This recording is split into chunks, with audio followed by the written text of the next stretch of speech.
"Explain to me," Admiral Reclassified said, his voice carrying across the observation deck with the flat precision of an officer who had spoken over plasma fire and hull breaches for 40 years. "Why the human is not dead." The medical officer standing at the far end of the compartment, a young Thanasi named Sub-Lieutenant Dren Orival, pulled the tactical display to the center of the room and let the holographic reconstruction fill the space between them. The image showed a cross-section of the ocean floor at Bathyal Station Korath 7, the Confederacy's deepest underwater research installation. 312 meters below the surface of Korath's ammonia-brine sea. Cold enough to crystallize the Nasi blood in 9 seconds. Pressure sufficient to collapse the respiratory cavity of any species in the Confederacy's xenobiological registry. "She entered the water at 3:47 station time," Admiral Orival said. His mandibles were tight, his secondary arms folded against his thorax in the posture that every Thanasi officer adopted when delivering information that contradicted standing doctrine. Without a pressure suit, without supplemental atmosphere, without thermal protection, she was wearing a standard-issue cotton utility uniform and boots. Reclassified said nothing. He watched the holographic timeline advance. The small human figure, reconstructed from the station's external sensor array, dropped from the emergency airlock on sublevel 4 into the black water and began moving downward. Current water temperature at entry depth was -41 degrees, Confederacy standard, Orival continued. The ammonia brine composition at that stratum is approximately 17% ammonia by volume. Contact with exposed tissue of any registered species produces chemical burn within 4 seconds, followed by systemic absorption and neural collapse within 30. "I am aware of what ammonia does to tissue," Reclassified said. He had commanded the Confederacy's 7th Maritime Expeditionary Group for 11 years. He had overseen deepwater operations across 9 planetary systems. His ships had cataloged over 400 aquatic environments, and the standing doctrine for every one of them was identical. Biological organisms do not enter the water. Vehicles enter the water. Drones enter the water. Probes, shells, remotely operated sampling apparatus. Never a body. The ocean was infrastructure, a medium to be navigated by machines, measured by instruments, and respected as an environment fundamentally incompatible with biological life in motion. Every spacefaring species in the Confederacy had arrived at this conclusion independently, long before first contact. The Thanasi had never developed swimming. The Korvathi had sealed their coastal cities behind pressure barriers 6,000 years ago and never looked back. The Oricinid had no physiological mechanism for submersion. Their respiratory system operated on continuous atmospheric exchange.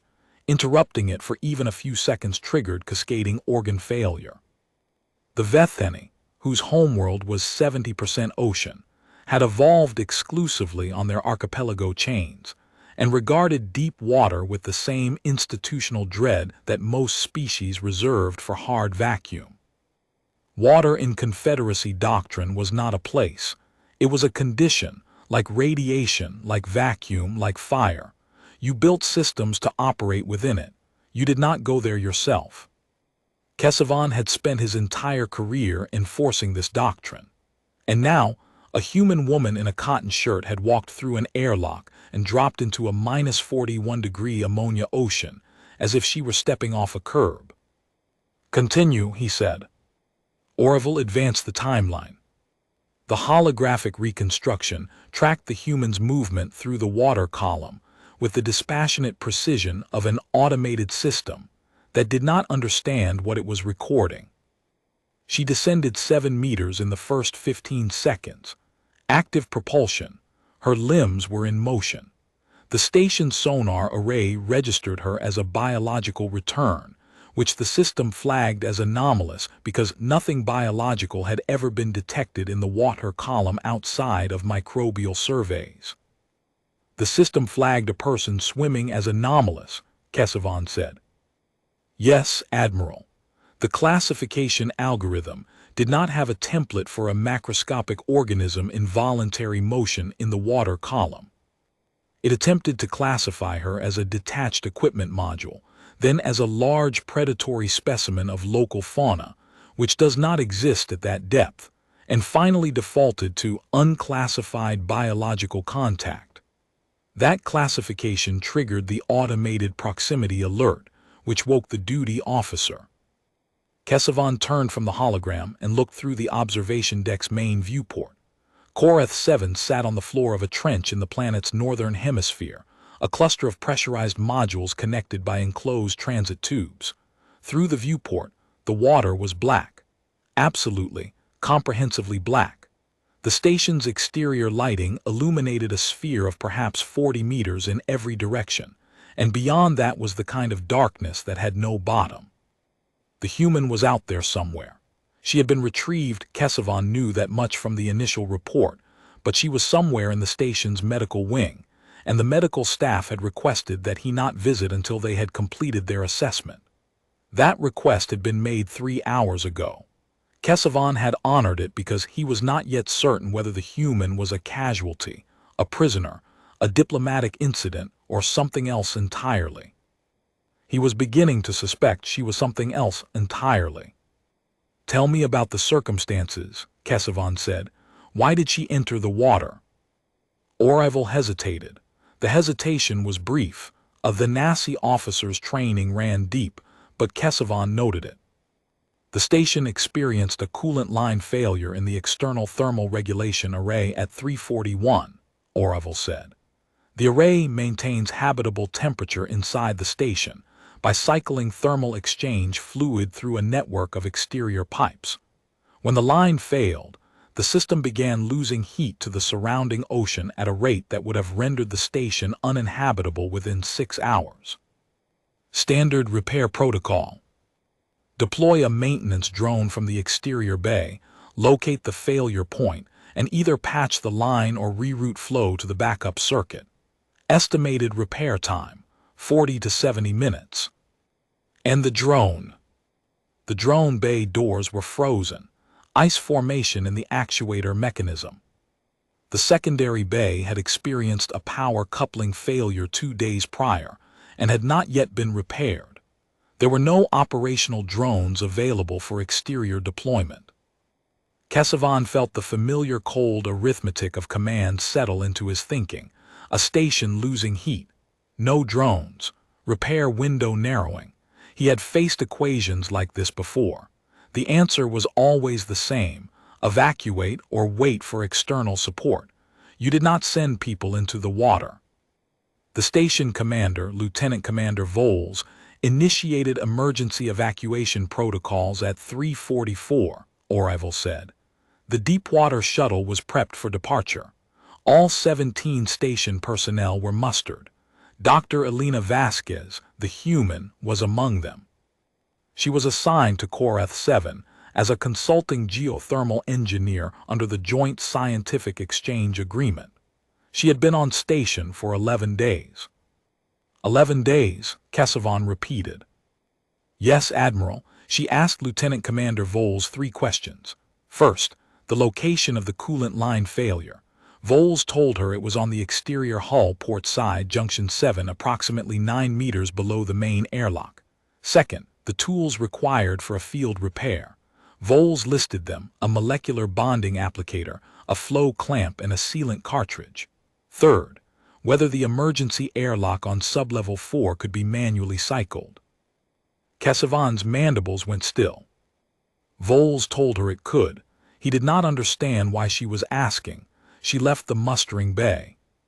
By the time Voles realized what she intended to do, she had already reached sublevel 4. He attempted to contact her on the station's internal communication system. She answered. What did she say? She said, "I'll be back in about 15 minutes. Don't cycle the shuttle yet." The holographic timeline had reached the 3-minute mark. The human figure was descending along the exterior hull, her movement tracked by the sonar array in smooth, deliberate pulses. She was not flailing. She was not tumbling. She was navigating with purpose, following the hull contour toward Junction 7. Kesavan studied the reconstruction. The motion was wrong. Not wrong in the sense of malfunction or error. Wrong in the sense that his entire career had been built on the foundational understanding that biological organisms could not do what he was watching. The human was moving through the water with the controlled fluidity of something that had evolved for it. Her limbs moved in coordinated cycles, arms pulling, legs driving, generating thrust in a medium that should have killed her before she completed her first stroke. "Sub-Lieutenant," Kesavan said, "what is the ammonia concentration doing to her skin?" "That was our first question as well, Admiral." Orville pulled up a secondary display medical telemetry captured by the station's biosensor grid, which had been tracking the human's vital signs through her embedded medical transponder since her arrival. At the point of submersion, her surface skin temperature dropped from 33.2 degrees to 19.7 degrees within the first 8 seconds. The ammonia brine solution was in direct contact with her epidermis, across approximately 85% of her body surface. And the chemical burn. There was no chemical burn. Kesavan looked at him. "Admiral, human skin is, I am still reviewing the xenobiology literature, but in summary, human skin is a layered composite organ. The outermost layer consists of dead, keratinized cells arranged in an interlocking barrier that is largely impermeable to aqueous chemical solutions at the concentrations present in Korath's ocean. The ammonia did not penetrate. Her skin reddened. There was irritation, but the tissue did not break down. The barrier held." "Dead cells," Kesavan said. "Yes, Admiral. The outermost layer of human skin is composed entirely of dead cells. They shed it continuously and regenerate it from beneath. It is, in functional terms, a disposable chemical-resistant membrane that the organism replaces automatically." Kesavan turned back to the hologram. The human had reached Junction 7. The timeline showed her hovering at the hull surface, her movements precise, her body oriented against the current. 9 meters below the airlock, in -41-degree ammonia brine, in absolute darkness broken only by the station's exterior running lights. "How is she seeing?" Kesavan asked. "She cannot see, Admiral, not in the conventional sense. The ambient light at that depth is functionally zero. Her eyes adapted to what available light existed. The station's running lights provided marginal illumination, but the primary navigational method appears to have been tactile. She located the junction by touch. Her hands moved along the hull surface, following the coolant pipe routing until she identified the failure point. By touch in the dark, underwater. In ammonia." "Yes, Admiral." Kesavan watched the human figure in the hologram. Her hands were on the hull. She had found the break in the coolant line, a fracture in the pipe wall caused by thermal cycling stress, and she was working. The molecular bonding applicator was visible in her right hand. She had clipped the flow clamp to the pipe upstream of the fracture. She was applying sealant in what appeared to be methodical, practice strokes. "Sub-Lieutenant, bring up her cardiopulmonary data from the immersion period." Orville opened the telemetry feed. Kesavan read it the way he read tactical displays, quickly, looking for the shape of the data before the details. Heart rate at the moment of submersion, 82 beats per minute. Heart rate 30 seconds after submersion, 54 beats per minute. Kesavan blinked. He read the number again, then he read the trend line. "Her heart rate decreased," he said. "Yes, Admiral, substantially. The Confederacy's medical database classifies a heart rate reduction of that magnitude in a submersion scenario as indicative of terminal cardiovascular collapse, the body shutting down. In a Thanasi, this drop would signal imminent death. In the human, it appears to be a feature." "Explain." Human xenobiology literature refers to it as the mammalian dive reflex. When the human face contacts cold water, The autonomic nervous system triggers a cascade of physiological changes without conscious input. Heart rate decreases. Peripheral blood vessels constrict, redirecting blood flow away from the extremities and toward the core organs, brain, heart, lungs. Oxygen consumption drops. The spleen contracts, releasing a reserve of oxygen-carrying red blood cells into the circulatory system. The body effectively reconfigures itself for submersion in real time. Kesavan said nothing for several seconds. He was not processing the information. He had absorbed it immediately. He was processing the implications. "This is automatic," he said. "Involuntary. The human does not choose to activate it. It engages on contact. The body recognizes the water and prepares itself to survive in it before the conscious mind has finished registering the temperature." How long can a human sustain this state? The literature varies. Under controlled conditions, trained human divers have demonstrated voluntary breath holding in excess of 20 minutes. Under extreme conditions, cold water, physical exertion, stress, the dive reflex extends the survivable breath hold window by an estimated 30 to 60% beyond what pulmonary capacity alone would support. Dr. Vasquez was submerged for 14 minutes and 12 seconds. Her blood oxygen saturation at retrieval was 71%. 71% is survivable. For a human, yes. For every species in our registry, 71% saturation constitutes hypoxic organ failure. Humans sustain consciousness at that level. Their brain continues to function. Their motor control degrades but does not cease. She completed the repair at 11 minutes 40 seconds of submersion. She then ascended to the airlock and cycled herself back into the station. The holographic timeline reached its end. The human figure reappeared inside the station at 4:01, 14 minutes and 12 seconds after she had left. The coolant line repair held. The station's thermal regulation system stabilized within 20 minutes. The evacuation was canceled. Kesavan turned off the hologram with a gesture that felt inadequate for what he had just watched. "Is there more?" he asked. "Admiral, there is considerably more."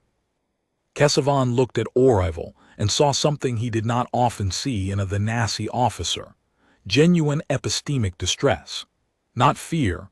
Orival was too disciplined for that, but the particular discomfort of a trained professional encountering data that did not fit inside any framework he possessed. The dive reflex is not the trait, Admiral. The dive reflex is the mechanism. The trait is that humans are aquatic. Define that. Their species evolved on a world where 71% of the surface is covered in liquid water. Not ammonia brine, not methane. Water, hydrogen oxide, liquid phase, temperature range roughly 0 to 100 degrees on their scale. Their evolutionary history includes an extended period, millions of years, in close proximity to bodies of water. They developed physiological adaptations for operating in it, not merely surviving accidental submersion, but actively entering water, navigating it, harvesting resources from it, traveling across it, and descending into it voluntarily. Voluntarily. Recreationally, Admiral. They enter deep water for entertainment. Kesavan sat down. He chose the command chair at the center of the observation deck, the one that looked out over the trench. The black water stared back at him. "Continue," he said. Orival brought up a comparative xenobiology display. The left column listed the Confederacy's 37 spacefaring member species. The right column showed a single metric: maximum voluntary submersion duration in the species' native liquid environment under controlled conditions, without mechanical assistance. 36 of the 37 entries read 0, or N, the Corvathy entry. The only non-zero reads 0.4 seconds, reflexive, with a footnote. Accidental full-body immersion in liquid triggers immediate panic response and involuntary muscular seizure in all Corvathi subjects. Survival beyond 2 seconds requires immediate extraction and medical intervention. The human entry read, voluntary breath-hold submersion trained individuals, 8:24 minutes. Untrained baseline, 45-90 seconds. Depth capability unassisted, 20-30 meters routine, 100+ meters with training, 214 meters recorded maximum free dive. Temperature tolerance in water, 0-35 degrees, species native scale. Extended exposure possible at lower temperatures with physiological adaptation. 214 meters, Kesavan said, unassisted. Free diving, Admiral, 1 breath, no equipment. The human descends into a high-pressure liquid column using only their body's structural tolerance and the dive reflex. At 200 meters of water depth, the pressure on the thoracic cavity is approximately 21 times atmospheric. The human rib cage compresses. The lungs reduce to a fraction of their resting volume. The cardiovascular system continues to function. The brain remains conscious. Their ribs compress and return to normal shape upon ascent. The skeletal structure is flexible under hydrostatic pressure. The lung tissue is elastic and does not rupture. The blood absorbs dissolved gases and releases them gradually during ascent, although if the ascent is too rapid, the gases can form bubbles in the tissues, which is injurious. They are aware of this risk. They manage it through controlled ascent profiles. They know it can hurt them, and they do it anyway. Admiral, their species has entire professional disciplines built around entering deep water. Their military organizations train combat personnel to operate in underwater environments, to navigate, fight, sabotage infrastructure, and recover objects from the ocean floor. They build vessels for it. They have descended to the deepest point in their planet's ocean, approximately 11,000 meters, in pressurized vehicles. But they have also sent individuals to depths exceeding 300 meters using only mechanical breathing apparatus and personal skill. Kesavan's mind was doing what it always did under operational stress, running threat assessments. He could not stop it. It was the reflex of 40 years of command, and it engaged automatically, the way the human's dive reflex engaged when her face touched cold water. Every naval installation the Confederacy operated was underwater, not by strategic choice, by necessity. Water provided radiation shielding, thermal stability, pressure-regulated environments for sensitive manufacturing processes, and concealment from orbital detection. The Confederacy's deepest military installation sat at 500 meters below the surface of ocean worlds across 9 systems. Their security doctrine was built on a single foundational assumption: the ocean is impenetrable to biological intrusion. No species sends soldiers into water. The water itself is the barrier. Kesavan looked at the depth figures on Orival's display and felt the architecture of 40 years of strategic planning shift beneath him like tectonic plates. Sub-Lieutenant, the repair she performed, how long would a maintenance drone have taken? 40 to 70 minutes, Admiral. The drone must navigate to the junction, anchor itself, run a diagnostic scan to confirm the failure point, apply the bonding agent in automated passes, verify seal integrity, and return. The human completed the same repair in 11 minutes and 40 seconds. Because she has hands. Because she has hands, Admiral, and because she can feel the pipe, feel the fracture, feel the sealant setting. The drone operates by sensor. She operated by touch. In the dark, in the cold, in a chemical environment that should have killed her, she performed a task faster and more precisely than our best automated system because she could put her fingers on the problem and understand it through direct physical contact. Kesavan stood and walked to the viewport. His reflection stared back at him from the reinforced transparency. A Vanassi male in late career, tall, his carapace showing the matte patina of age, his 4 eyes set deep under a heavy brow ridge. Behind his reflection, the black water of Korath's trench extended in every direction. "I want to see the medical assessment," he said, "and I want to see her." They walked through the station's transit corridors. Korath 7 was small by Confederacy standards, a crew of 17, built for long-term oceanographic monitoring and geological survey work. The corridors were narrow, lined with the brushed alloy panels and soft blue emergency lighting that characterized every Confederacy deepwater installation. Kesavan's boots made precise, measured sounds against the deck plating. Orville walked a half-step behind, his secondary arms clasped behind his back, carrying the medical display on a portable unit. The medical wing occupied the station's upper deck, the compartment closest to the surface, by convention rather than necessity. Chief Medical Officer Tessiel met them at the entrance to the examination room. She was oricinid, 6-eyed, 4-armed, her lab coat immaculate, her expression carrying the particular tension of a physician who had just spent 3 hours examining something that did not conform to any model in her training. "Admiral," she said, "thank you for waiting." "Report." Tessiel opened the examination room door. Through it, Kesavan saw the human sitting on the edge of an examination platform, her legs dangling, her feet bare. She was wearing a dry station-issue utility suit. Someone had given her clean clothes after her retrieval. Her hair was damp. Her skin was flushed pink across her face and forearms. She was holding a cup of something hot. Kesavan could see steam rising from it, and she was reading something on a data pad propped against her knee. She looked up when the door opened. Her expression was calm, mildly curious. She looked, Kesavan thought, like someone who had been waiting in a doctor's office for slightly too long and was ready to get back to work. "Dr. Vasquez," Tessiel said. "Admiral Kesavan, commanding officer of the 7th Maritime Expeditionary Group. He would like to speak with you." The human set down her cup and stood.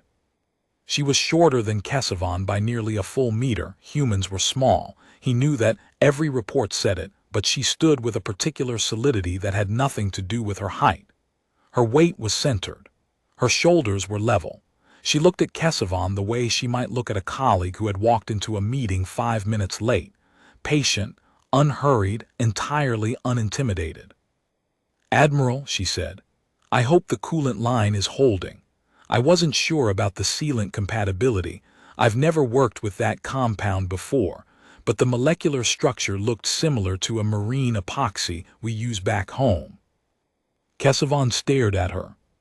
She had entered a -41-degree ammonia ocean, descended 9 meters in the dark, repaired critical infrastructure by touch, held her breath for 14 minutes, and she was asking about sealant compatibility. "The line is holding," he said. "Dr. Vasquez, I need to understand what you did." "I fixed a pipe," she said. There was no evasion in it, no false modesty. She said it the way a person says something that is simply, factually true. "You fixed a pipe in conditions that would have killed every other person on the station." She tilted her head slightly. "Well, yes, but the water was rough. I won't pretend it was pleasant. The ammonia stung. Cold was serious. But the depth was only 9 meters. That's nothing." "That's a swimming pool." "A swimming pool," Kesavan repeated. "A recreational water containment facility," Tessiel interjected quietly. "Humans build them in their residential areas. They fill them with water and submerge themselves in it, for exercise, for relaxation. Children learn to do it." Kesavan looked at Tessiel. The chief medical officer's 6 eyes were fixed on the human, with an expression that Kesavan had learned to read over decades of working with oricinid officers. It was the look of someone standing at the edge of a category error so large that it threatened the foundations of their discipline. "Children," Kesavan said. "Human children learn to swim, to propel themselves through water using coordinated limb movements, typically between the ages of 4 and 6 standard years," Tessiel said. "Some begin earlier. There are documented cases of human infants, organisms less than 1 year old, demonstrating reflexive breath holding and rudimentary aquatic locomotion when placed in water. The reflex appears to be present from birth. From birth. Admiral, I spent the last 3 hours conducting the most thorough examination of a biological organism that I have performed in my career. I need to share my findings with you, and I need you to understand that I have verified each one independently, cross-referenced against the available xenobiology literature, and confirmed them with Dr. Vasquez herself, who was cooperative and informative throughout. Go ahead. Tessiel led Kesavan to a secondary display station in the examination room. The human, Dr. Vasquez, remained on the examination platform, picking up her cup again and watching them with the same mild curiosity. Tessiel pulled up a cascade of medical data, organized in the clean tabular format that Oricinid physicians favored. Point 1. The dive reflex. As Sub-Lieutenant Orival reported, involuntary cardiovascular reconfiguration on contact with cold water. Heart rate reduction, peripheral vasoconstriction, splenic contraction, oxygen conservation. I have verified it. I immersed her face in a basin of cold station water and measured the response. Her heart rate dropped from 74 to 51 beats per minute within 6 seconds. She smiled during the test. Point 2. Thermoregulation. Humans are endothermic. They generate their own body heat internally at a rate that is, by Confederacy standards, extraordinarily high. Her core body temperature at rest is 36.8 degrees. She maintains this temperature against environmental conditions that would kill a Venasi in minutes. When she entered the -41-degree water, her core temperature dropped by 2.3 degrees over 14 minutes, a rate of heat loss that indicates her body was actively fighting the cold. She was generating metabolic heat faster than the water could strip it away. Not fast enough to maintain homeostasis indefinitely, but fast enough that 14 minutes of immersion produced moderate hypothermia rather than death. Point 3. Pressure tolerance. At 9 meters of depth, the hydrostatic pressure on her body was approximately 1.9 atmospheres. Her thoracic cavity, her chest, compressed slightly under the load and expanded again upon ascent. Her lung tissue did not rupture. Her vascular system did not hemorrhage. Her eyes did not sustain barotrauma. Her sinuses equalized pressure through a mechanism involving voluntary muscular control of her eustachian tubes. She pinched her nose and exhaled gently, forcing air into her middle ear cavities to match external pressure. She did this automatically, without conscious thought, the way you or I would blink. Point 4. Tessiel paused. Her 4 hands were flat on the console. Breath hold capacity. Dr. Vasquez held her breath for 14 minutes and 12 seconds under conditions of physical exertion, cold stress, and chemical irritation. She reported this was near her personal limit but not beyond it. She stated that trained human divers routinely exceed this duration in controlled conditions. She also stated that the human body possesses a secondary oxygen reserve in the muscles, a protein called myoglobin that stores oxygen directly in muscle tissue, allowing continued muscular function even when blood oxygen levels have dropped below the threshold that would render a Venasi unconscious. She has oxygen stored in her muscles, Kesavan said. He heard his own voice and recognized the flat quality it had taken on, the same flat quality it took on during combat briefings when the tactical situation had deteriorated past all projected models. Yes, Admiral. Her muscles carry their own oxygen supply independent of respiration. It is not large, it extends function by minutes, not hours, but in conjunction with the dive reflex, the cardiovascular reconfiguration, the splenic reserve, and the reduced metabolic rate, it creates a system that is purpose-built for sustained submersion. Every component reinforces every other component. It is not one adaptation. It is an integrated survival architecture. Point 5. Tessil's voice had gone very quiet. Aquatic locomotion. I asked Dr. Vasquez to demonstrate swimming in the station's emergency water reservoir, a tank measuring 8 meters by 4 meters by 3 meters deep, filled with station-standard processed water. She agreed. She removed her boots and outer garment, entered the water from the edge, and swam the length of the tank 6 times. Tessil brought up the video feed. Kesavan watched. The human moved through the water the way light moves through glass, not without resistance, but as though the resistance was expected, accounted for, incorporated into the motion itself. Her arms swept forward and pulled back in alternating strokes. Her legs kicked in a steady, powerful rhythm. Her body rotated slightly with each stroke, presenting her profile to the water to reduce drag. She breathed by turning her head to one side at the top of each arm stroke. A single inhalation, half a second, her mouth breaking the surface and drawing air before her face rolled back into the water. She was vast. She was controlled. She was graceful in a way that Kesavan had never associated with biological motion in a liquid medium, because he had never seen biological motion in a liquid medium. The closest analog in his experience was watching a torpedo on a guidance test, a manufactured object, engineered for hydrodynamic efficiency, moving through water because it was designed to move through water. But she was not designed. She was biological. She was a mammal from a mid-range terrestrial world with unremarkable solar parameters, and she swam the way his best autonomous vehicles could not. She generates thrust, Tessil said, narrating the footage in the clinical monotone of a physician who had moved past surprise into documentation. Her arms provide the primary propulsive force during what she calls freestyle. Her legs provide stabilization and supplemental thrust. The coordination between upper and lower body is learned. She told me she began swimming at age 5, but the underlying neuromuscular architecture that supports it is innate. The shoulder joint has a range of motion that exceeds every species in our database. The ankle joint articulates in a manner that converts the foot into a flexible fin surface. The torso rotates on a longitudinal axis to reduce frontal cross-section. The entire body becomes a propulsion system.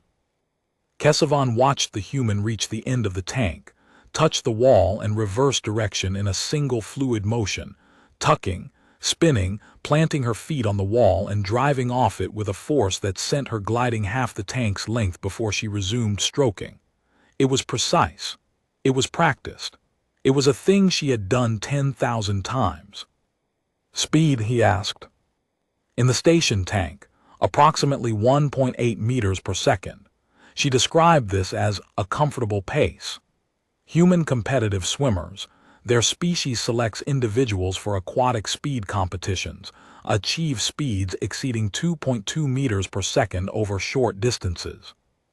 Their fastest recorded swimming speed is approximately 2.39 meters per second. Faster than our maintenance drones. Considerably faster, Admiral. The standard Confederacy underwater maintenance drone operates at a maximum velocity of 1.1 meters per second in optimal conditions. Kesavan felt the cold arithmetic again. Not just the station repair. Not just one woman fixing one pipe. The mathematics of every deepwater installation, every subsurface facility, every ocean floor logistics hub in the Confederacy's naval infrastructure. Sub-Lieutenant Orival, Kesavan said without turning. What is the current complement of underwater installations in the Confederacy's military registry? Orival consulted his display. 347 active installations across 9 planetary systems, Admiral. Additionally, 22 classified facilities listed under Strategic Naval Command with restricted location data. And their security doctrine. All installations rely on passive environmental security, Admiral. The ocean itself is the primary barrier. Secondary barriers include pressure hulls, access-controlled airlocks, and sonar-based intruder detection systems calibrated to detect mechanical objects, vehicles, torpedoes, mines.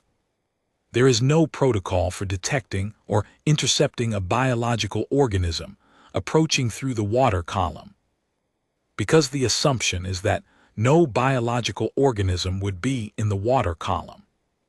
That is the foundational assumption. Yes, Admiral.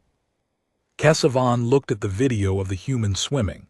She had finished her laps and was floating on her back at the surface of the tank, her arms outstretched, her face pointed at the ceiling. She was resting. She looked peaceful. She looked like someone at home. Dr. Vasquez, Kesavan said, turning to face her. She looked up from her data pad. Admiral. On your homeworld, how many humans can swim? She considered the question. Most of us at some level, globally, I don't know the exact number, billions. It's a standard life skill in most cultures. Some people are better than others. Some never learn. But the basic capability, keeping yourself alive in water, moving from one point to another, most humans can do that. Billions. We have a lot of water, she said. The way she said it was almost apologetic. And your military, your naval forces, they train soldiers to operate underwater. Of course, we've been doing that for, I don't know, centuries. Special operations, underwater demolition, mine clearance, harbor defense, reconnaissance. Some of our most elite military units specialize in underwater insertion. They can swim for kilometers in open ocean, approach a target undetected, conduct operations, and exfiltrate the same way, in cold water, in rough seas. At night. At what depth? Combat divers with breathing apparatus routinely operate at 30 to 60 meters. Technical divers go deeper. The equipment is the limiting factor, not the body. Kesavan stood very still. The arithmetic was finishing itself, and the answer was not one he wanted. 347 underwater installations. 22 classified facilities. All of them secured by the assumption that the ocean is a barrier. All of them equipped with detection systems calibrated for machines, not swimmers. All of them accessible to a species that could enter the water with nothing more than their own body and navigate it with a precision, speed, and endurance that exceeded the Confederacy's best autonomous systems. A species that had been doing this for millions of years. A species that taught its children to do it before they could read. Dr. Vasquez, Kesavan said, you said the depth was nothing, 9 meters, a swimming pool. Correct. What would you consider a challenging depth? She thought about it. With equipment, 100 meters gets serious. You have to manage decompression, gas mixtures, narcosis. 200 and beyond, you're in technical territory, specialized training, specialized gear, real risk. Without equipment, holding your breath, 30 meters is demanding for an average person. Competitive freedivers hit 100, 120. The record is over 200. And without any equipment at all, how far can a human swim horizontally? Open water, calm conditions. A fit person could swim several kilometers without stopping. Endurance swimmers, the people who do it as a sport, have crossed channels of open ocean. 30, 40, 50 kilometers. It takes hours. They train for it. 50 kilometers. The English Channel, a strait on our homeworld, is approximately 34 kilometers at its narrowest. People swim across it, have been doing it for over a century. Some people swim it more than once.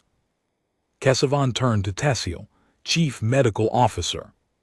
In your assessment, is there any physiological reason a human could not approach an underwater installation through the open water, unassisted, and arrive at its exterior hull?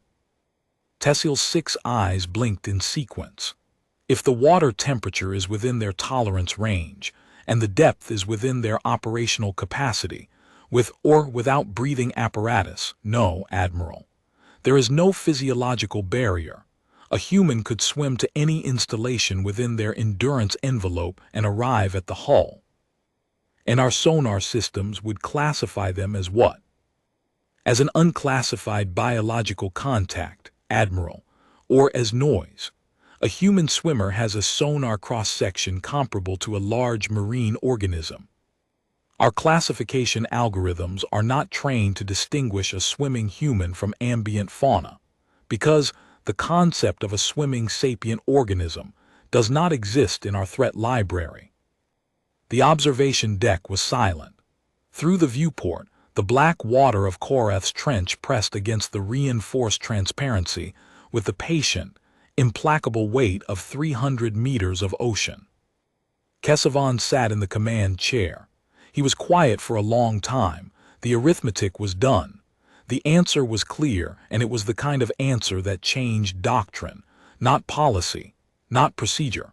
Doctrine, the fundamental assumptions upon which an entire military infrastructure was built. "Sub-Lieutenant Orival," he said finally. "Admiral, draft an urgent communique to Strategic Naval Command. Classification, Tier 1, Eyes Only, Fleet Admiral level. Subject, fundamental revision of deepwater installation security doctrine." "Yes, Admiral."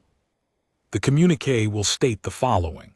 First, that the current environmental security model for all Confederacy underwater installations is based on the assumption that no biological organism can operate in the water column as a voluntary, sustained, goal-directed actor. Second, that this assumption is incorrect. Third, that the species known as humans possess an integrated suite of physiological adaptations: involuntary cardiovascular reconfiguration, chemical-resistant epidermis, flexible thoracic architecture, endothermic thermoregulation, muscular oxygen storage, and coordinated aquatic locomotion capability that enables them to enter, navigate, and operate in underwater environments with a speed, endurance, and precision that exceeds the Confederacy's best autonomous maintenance systems. Fourth, that this capability is not specialized, not rare, and not limited to military personnel. It is a baseline biological trait possessed by the majority of the human population. Fifth, that every underwater installation in the Confederacy must be considered unsecured until detection and interdiction protocols are developed for biological-scale, biologically propelled intruders operating in the water column. He paused. Sixth, recommend immediate classification upgrade for humans from Category 4 to Category 9. Orival's stylus stopped moving. Admiral, Category 9 has never been assigned. Category 8, the maximum on the current scale, is reserved for theoretical existential threats. I am aware of the scale, Sub-Lieutenant. I am proposing a new category. What designation, Admiral?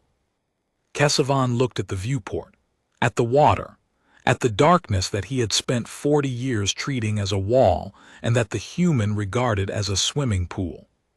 Environmental sovereignty, he said. The ability of a species to treat a fundamental physical medium as native operational territory. We have it for atmosphere. We have it for the surfaces of our worlds. We assumed no species could have it for water. We were wrong. He turned back to Orival. Include the following in the assessment summary. After the repair, Dr. Vasquez returned to the station through the airlock. She was shivering. Her skin was red. Her core temperature had dropped 2.3 degrees. She was experiencing mild hypothermia, chemical skin irritation, and early-stage oxygen deficit. The medical team treated her with a thermal blanket, oxygen supplement, and a topical analgesic cream. And then she drank a cup of hot liquid, sat on the examination platform, and began reading a technical manual on the station's secondary cooling system. When asked why, she said she wanted to understand the backup in case the primary failed again. Kesavan stood. Log that, Sub-Lieutenant. Log all of it. And in the final line of the communique, note the following for Strategic Naval Command's consideration. The human was a civilian, a geothermal engineer on a scientific exchange.